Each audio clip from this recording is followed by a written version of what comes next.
Hello everybody and welcome to the Morris Minor Service Guide series, a series of videos where we're going to be going through every single service job on a Morris Minor.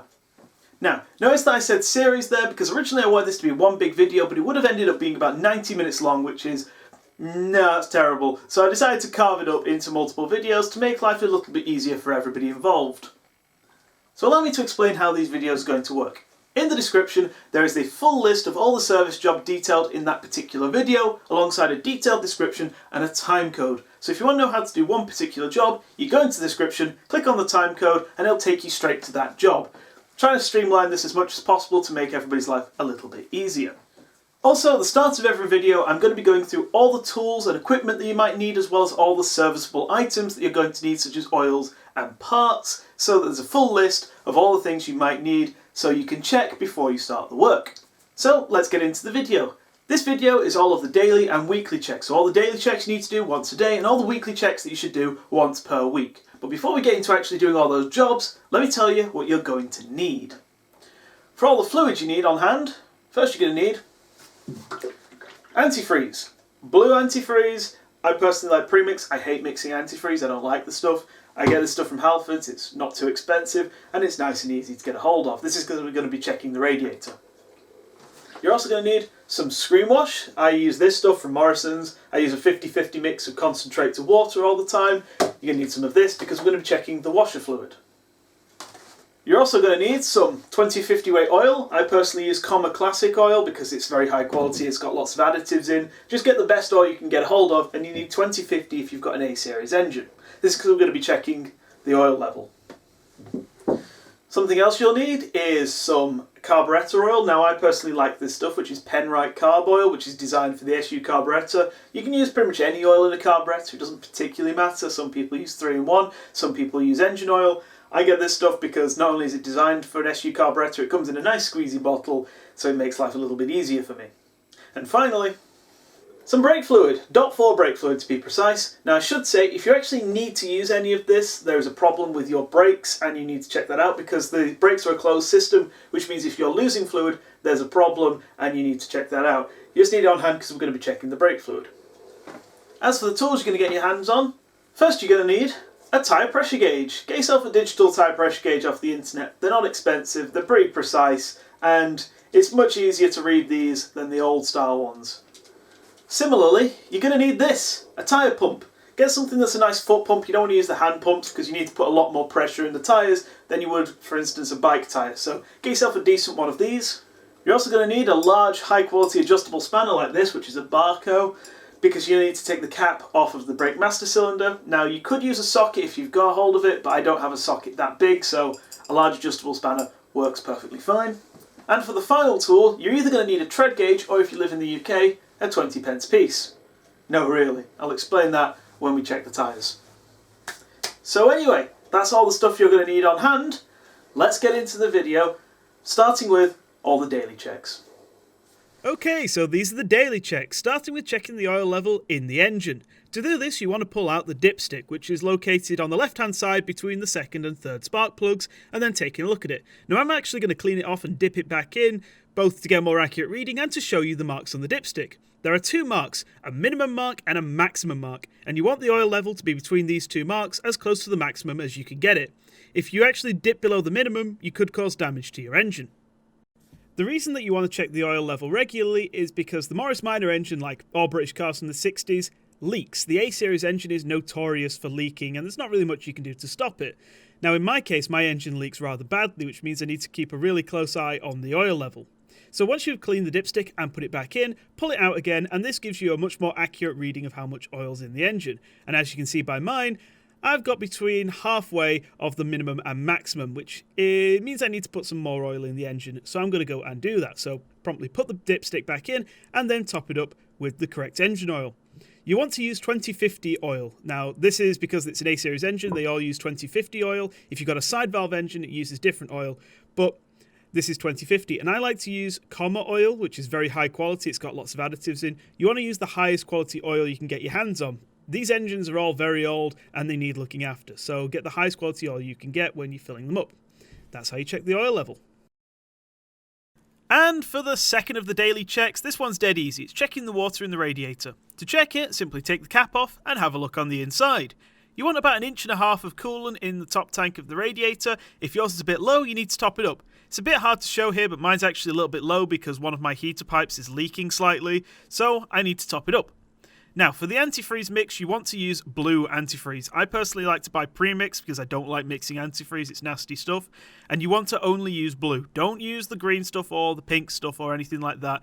The engine cooling system is designed to use blue, and if you use anything else, it could gum it up, which is a nightmare to clean. I've made that mistake, you don't want to do that. Now, simply put the radiator cap back on, and that's it for the daily checks.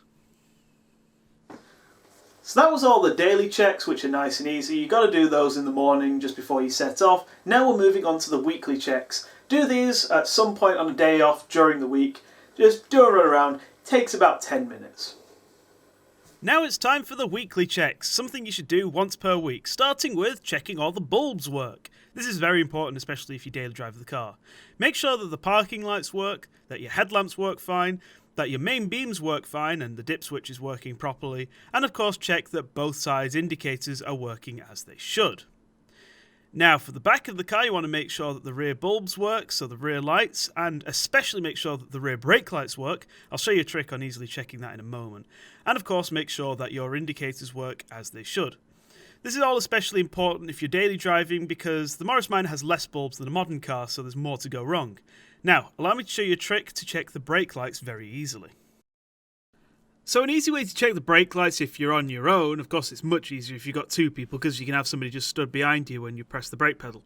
Anyway, if you're on your own, the best thing to do is to find a nice white wall or reflective surface, in this case my garage door, and reverse as close to it as possible. Now I'm the first to admit filming this in the middle of the day means it's not showing up well, but do this in the evening. All you need to do is get as close as you dare and hit the brake lights.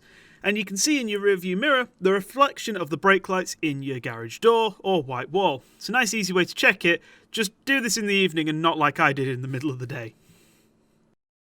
Okay, to check the brake fluid in the brake master cylinder is a relatively straightforward job, if a little bit fiddly, because it's located right underneath the driver's side carpet.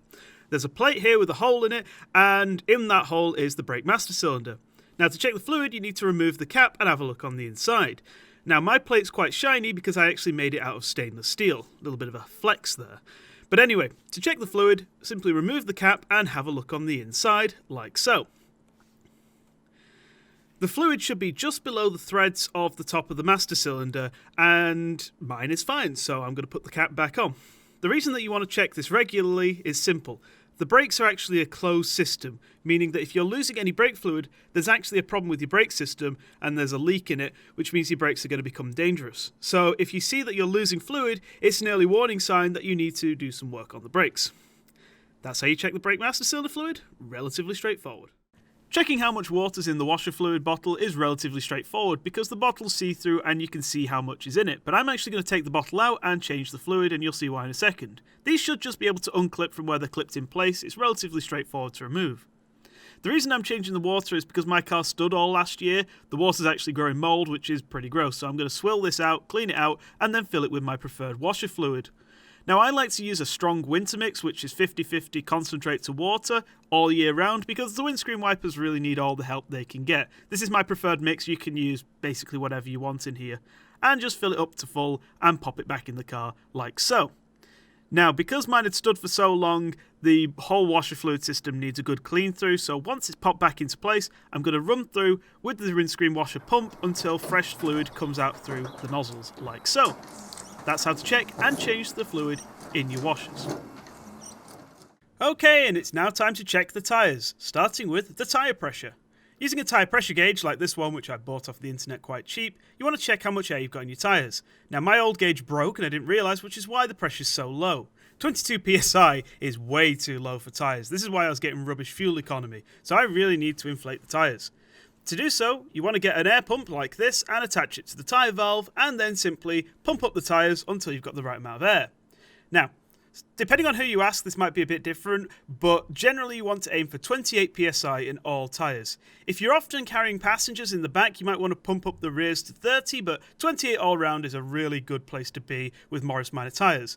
Now, I should say that I have much wider tyres than stock. I've got 165s rather than 145s, but I'm still pumping mine up to 28. Quickly check the pressure, and yep, that's right.